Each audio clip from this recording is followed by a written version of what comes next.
High বন্ধুরা, তো চলে এসেছি রাজ কিচেনে। আজকে বানিয়ে দেখাবো চিংড়ি মাছের একটা চপের রেসিপি। আর রেসিপিটা ভীষণ টেস্টি হয়েছে, সেই জন্য শেয়ার করার লোভটা সামলাতে পারলাম না। সহজভাবে বানিয়েছি।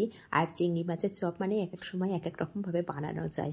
আর আমার যখন যেটা মনে হয় তখনই সেটা বানিয়ে ফেলি।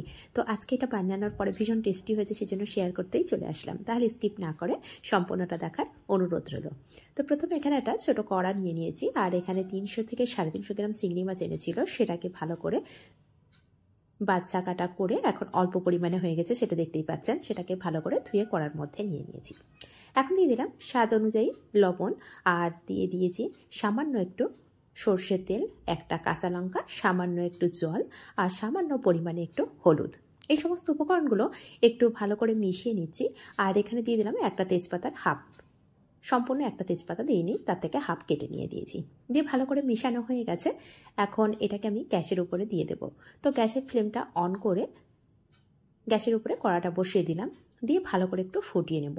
এতে করে চিংড়ি মাছের যেটা কাঁচা গন্ধ সেটা কিন্তু চলে যায়, ভালোভাবে সিদ্ধও হয়ে যায়। তো এখন খুব ভালো করে ফুটে গেছে, আর জলটা অনেকটাই কিন্তু কমে গেছে। এই পর্যায়ে আমি গ্যাসের ফ্লেমটাকে অফ করে দেব। অফ করে দিয়ে সাইড করে রেখে দেব। দিয়ে চিংড়ি মাছটাকে ঢেলে নেব। নিয়ে একই কড়ার মধ্যেই আবার আমি ভালো করে কড়াটা গরম করে নিয়েছি। এই কড়ার মধ্যেই আমি পুরটা রেডি করব। তো এখন সেই কড়াটা ভালো করে গরম হয়ে গেছে, একটু ধোঁয়া উঠছে দেখেই বুঝতে পারছেন। এখন এর মধ্যে দিয়ে দিলাম 2 টেবিল চামচ সর্ষের তেল, আর দিয়ে দিলাম একটা বড় সাইজের পেঁয়াজ কুচি। পেঁয়াজটাকে কোনো কালার না করা পর্যন্তই আমি এখানে দিয়ে দেবো 2টো কাঁচা লঙ্কা। আর এই লঙ্কাটায় না প্রচুর পরিমাণে ঝাল আছে। ঝালটা নিজেদের পছন্দ অনুযায়ী কম বেশি করে নিতে পারেন। যদি মনে করেন লঙ্কার পরিমাণটা বেশি খাবেন, সেক্ষেত্রে পরিমাণটা বাড়িয়ে দিতে পারেন, আর কম খেলে পরিমাণটা কমিয়ে দিয়ে এখন লঙ্কা আর পেঁয়াজটাকে একসঙ্গে খুব ভালো করে ভাজা করে নেব। আর এই পর্যায়ে ফ্লেমটাকে মিডিয়াম টু লো করে রেখে দেবো, নাহলে না পেঁয়াজটা পুড়ে যাবে। তো দেখুন পেঁয়াজটা কিন্তু অনেকটাই নরম হয়ে গেছে, কিন্তু খুব বেশি কালার চেঞ্জ হয়নি। ঠিক এই পর্যায়ে আমি এখান থেকে হাফ চিংড়ি মাছ দিয়ে দিচ্ছি। প্রায় 300 থেকে 350 গ্রাম চিংড়ি মাছ ছিল, তো হাফ দিয়েছি, 150 গ্রামের একটু বেশি দিয়ে এখন যে জলটা ছিল না চিংড়ি মাছের মধ্যে, সেই জল একটু সামান্য দিয়ে দেবো। এতে করে কী হবে, ফ্লেভারটা খুব ভালো আসবে। সেই জন্য সামান্য জল একটু দিয়ে দিলাম। আর এর মধ্যে দিয়ে দিলাম হাফ চামচ আদা রসুনের পেস্ট, আর সামান্য একটু হলুদ। এখন দিয়ে দিলাম সামান্য একটু লঙ্কা গুঁড়ো, আর দিয়ে দিলাম জিরে গুঁড়ো। দিয়ে খুব ভালো করে মিশিয়ে নিচ্ছি। আর মেশাতে মেশাতে খেয়াল করেছেন পুরো তেলের উপরে হয়ে গেছে, সম্পূর্ণ মশলাটা তেলের উপরে চলে এসেছে, বা চিংড়ি মাছটা হালকা করে ভাজা ভাজা হয়ে গেছে। আর এই ভাজা ভাজাটা যত ভালো হবে না, তত একটা সেন্ট আসবে খুব সুন্দর, খেতেও ভীষণ টেস্টি লাগবে। চেষ্টা করবেন একটু তেলের পরিমাণটা বেশি দিলে কি হবে, তেলের উপরে চিংড়ি মাছটা যত ভাজা ভাজা হবে না, তত চিংড়ি মাছ থেকে একটা স্বাদ আসবে। আর এখন চিংড়ি মাছটা খেয়াল করলে বুঝতে পারবেন সাইড দিয়ে তেল ছাড়তে কিন্তু শুরু করে দিয়েছে। এখন আমি 2টো বড় সাইজের আলুকে আগে থেকে সিদ্ধ করে রেখেছিলাম, সেই সিদ্ধ করা আলুটাকে ভালো করে হাত দিয়ে ম্যাশ করে দিয়ে দিচ্ছি। আপনারা চাইলে আগে থেকে ম্যাশ করে রেখে দিতে পারেন। তো আমি আলুটা ভালো করে চিংড়ি মাছের সঙ্গে মেশানো হয়ে গেলে সেটাকে ভালো করে নিয়ে আবারও ভালো করে হাত দিয়ে ম্যাশ করব, সেই জন্য খুব ভালো করে ম্যাশ করে রাখিনি। এখন হাত দিয়ে এইভাবে বড় ম্যাশ করে দিলাম। এর মধ্যে বড় বড় কোনো আলুর টুকরো থাকলে সেটা কিন্তু পরে একদম ম্যাশ করে নেব ঠান্ডা করে নিয়ে। তো এখন খুব ভালো করে ম্যাশ করে নিয়েছি। এর মধ্যে বড় বড় অংশ আছে, তো সেটাকে বলেই দিলাম, পরে কিছুক্ষণ পরে আবার ঠান্ডা করে আমি ভালো করে ম্যাশ করে নেব। এখন সমস্ত মশলার সঙ্গে চিংড়ি মাছের সঙ্গে আলুটাকে ভালো করে মিশিয়ে নেব, মিশিয়ে ভাজা ভাজা করে নেব। এতে করে এই যত ভালো করে ভাজাটা করা যাবে না, তত ভালোই একটা স্বাদ আসবে। আর ফ্লেমটা এই পর্যায়ে মিডিয়াম টু লো করে রেখে ভাজা করে নিতে হবে, নাহলে কিন্তু পুড়ে যাবে। আর যেহেতু তেলের পরিমাণটা একটু বাড়িয়ে দিয়েছি, 2 টেবিল চামচ দিয়েছি, এখানে 1 টেবিল চামচ দিলেও হয়, কিন্তু 2 টেবিল চামচ দিলে কি হবে, আলুটাও ভাজা ভাজা হয়ে যাবে না, এতে করে খেতে ভীষণ ভালো লাগবে। আর দেখতেই পাচ্ছেন একদম হাতের কাছে থাকা মাত্র কয়েকটি মশলা দিয়ে কিন্তু আমি রেডি করে নিচ্ছি এই চিংড়ি মাছের চপটা।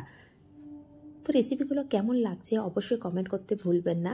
খুব সহজভাবে বানানোর চেষ্টা করি, ঘরে থাকা উপকরণ দিয়েও বানানোর চেষ্টা করি। স্কিপ না করে যারা এই পর্যন্ত দেখেছেন তাদেরকে অসংখ্য অসংখ্য ধন্যবাদ।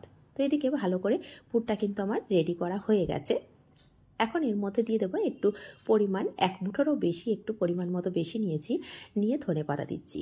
এই ধনেপাতাটা মিহিন করে কুচি করে দিচ্ছি। এই ধনেপাতাটার জন্য না এর স্বাদটা আরও চেঞ্জ হয়ে যাবে, সেই জন্য চেষ্টা করবেন ধনেপাতার পরিমাণটা একটু বেশি দিতে, এতে করে খেতে ভীষণ ভালো লাগবে। তো ধনেপাতাটা দেওয়া হয়ে গেলে এখন আর আমি গ্যাসের ফ্লেমটা তো আগে থেকেই অফ করে দিয়েছি, দিয়ে ঢাকা দিয়ে এটাকে সাইড করে রেখে দেবো যতক্ষণ না ঠান্ডা হচ্ছে।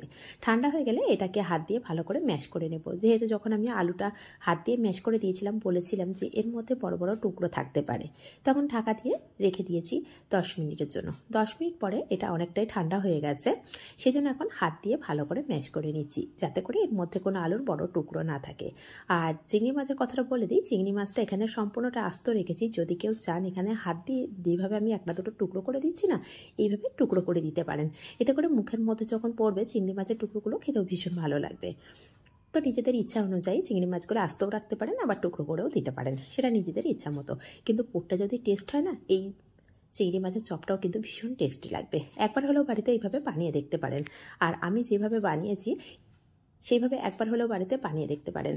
তো ভালো করে পুরটা রেডি করা হয়ে গেছে। এখন হাতের মধ্যে একটু সরষের তেল দিয়ে নিয়েছি। সরিষার তেল দিয়ে নিলে কি হবে, আলুটা হাতের মধ্যে লাগবে না, খুব সুন্দরভাবে চপের শেপটা দিয়ে নেওয়া যাবে। তো ছোট করে একটু লেচি যেমন হয়, আটার লেচি যেমন হয়, ঠিক সেরকম ছোটো মতো একটু লেচি নিয়ে নিয়েছি।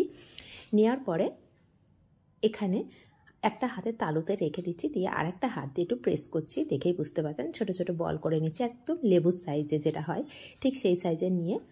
তো চপটার সাইজ অনুযায়ী আপনারা করে নিতে পারেন। ছোটো করতে চাইলে অল্প পরিমাণে পুরটা নিতে পারেন, আর যদি একটু বড় করছেন সেক্ষেত্রে লেবুর সাইজে এই পুরটা নিতে পারেন। তো এইভাবে সমস্ত চপটাই আমি রেডি করে নিয়েছি। আর এখানে যে ব্যাটারটা দেখিয়েছি, ব্যাটারটা অবশ্যই আমি ডেসক্রিপশানে দিয়ে দেবো। আগের দিন আমি কয়েকটা চপের রেসিপি ছেড়েছি, তাতে ডেসক্রিপশানে দেখিয়ে দিয়েছি কীভাবে চপের ব্যাটারটা রেডি করতে হয়, সেটা অবশ্যই খেয়াল করে দেখে নেবেন। তো এখন সমস্ত চপগুলো আমি রেডি করে নিয়েছি। সমস্ত মধ্যে যতটা আমি ভাজা করব ততটা রেডি করেছি। এদিকে গ্যাসের উপরে একটা কড়া বসিয়ে দিয়েছি, কড়ার মধ্যে পরিমাণ মতো তেল দিয়ে দিয়েছি। তেলটাকে খুব ভালো করে গরম করে নিয়েছি। গরম করে নিয়ে এখন ব্যাটারের মধ্যে দিয়ে ভালো করে ডুবিয়ে নিচ্ছি। নিয়ে এখন একটা একটা করে চপ আমি ছেড়ে দিচ্ছি তেলের মধ্যে। আর এইভাবে ফ্লেমটা প্রথমে আমি হাই রেখেছি, মিডিয়াম টু হাই রেখেছি। হাই রেখে চপগুলো দিয়েছি। দেওয়ার পরে যখন দেখবো হালকা করে একটা কালার এসে গিয়েছে না, ঠিক সেই পর্যায়ে আমি ফ্লেমটাকে একদম মিডিয়াম টু লো করে দেবো। এতে করে চপগুলো ক্রিস্পি ভাব অনেকক্ষণ ধরে থাকবে। আর যদি এই হাই ফ্লেমে এই কালারটা ভালো করে নিই সেক্ষেত্রে কিন্তু এত ক্রিস্পি ভাবটা আসবে না, অনেকক্ষণ ধরে চপটা মুচমুচে ভাব থাকবে না। তো দেখুন এখন কিন্তু চপগুলো আমি উল্টে পাল্টে দিয়েছি। উল্টে পাল্টে দিয়ে এখন ফ্লেমটা মিডিয়াম টু একদম লো করে দেবো। এতে করে চপগুলো খেতেও ভীষণ ভালো লাগবে আর অনেকক্ষণ ধরে ক্রিস্পি ভাব থাকবে। আর কোথা থেকে দেখছেন কমেন্ট করতে কিন্তু একদমই ভুলবেন না। যদি ইউটিউব থেকে দেখে থাকেন চ্যানেলটিকে সাবস্ক্রাইব করে পাশে থাকা বেল আইকনটি প্রেস করে রাখবেন। যখনই কোনো নিত্য নতুন রেসিপি আপলোড করব সবার আগে পৌঁছে যাবে আপনাদের কাছে। আর রেসিপিগুলো কেমন হচ্ছে কমেন্ট করতে একদমই ভুলবেন না। আর যদি একটু হলেও ভালো লেগে থাকে তাহলে নিজেদের মানুষের কাছে প্লিজ প্লিজ প্লিজ শেয়ার করে রাখবেন। এতে করে তারাও এই সহজ রেসিপিগুলো সহজভাবে বানাতে পারবে। আর যদি ভালো লেগে থাকে আপনারাও একটা করে লাইক দিয়ে রাখবেন, কমেন্ট করবেন, এতে করে আমার উৎসাহ বাড়বে। আর একটা রেসিপি তৈরি করতে কিন্তু অনেকটাই কষ্ট, আর লাইক বা সাবস্ক্রাইব করতে কিন্তু আপনাদের কোনো পয়সাই লাগে না, সেই জন্য একটা লাইক বা সাবস্ক্রাইব অবশ্যই করে রাখবেন। আর চপের কালারটা দেখুন, দেখতে কত সুন্দর হয়েছে। প্রত্যেকটা চপ যেন মনে হচ্ছে একদম দোকানের মতন হয়েছে, দেখতেও যেমন সুন্দর হয়েছে খেতেও কিন্তু ভীষণ টেস্টি হয়েছে। একবার হলেও বাড়িতে এইভাবে বানিয়ে দেখতে পারেন। আর যদি এইভাবে বানান, বারবার বলছি কমেন্ট করতে একদমই ভুলবেন না। এখন আপনাদের সার্ভ করে দেখানোর পালা যে রেসিপিটা কেমন হয়েছে। তো দেখুন প্রত্যেকটাই কিন্তু চপ খুব সুন্দর হয়েছে, দেখতেও সুন্দর হয়েছে, খেতেও ভীষণ সুন্দর হয়েছে। আর কোথা থেকে দেখছেন কমেন্ট করতে কিন্তু একদমই ভুলবেন না। তাহলে আজ এই পর্যন্ত, আবার আসবো অন্য কোনো রেসিপি নিয়ে। ধন্যবাদ।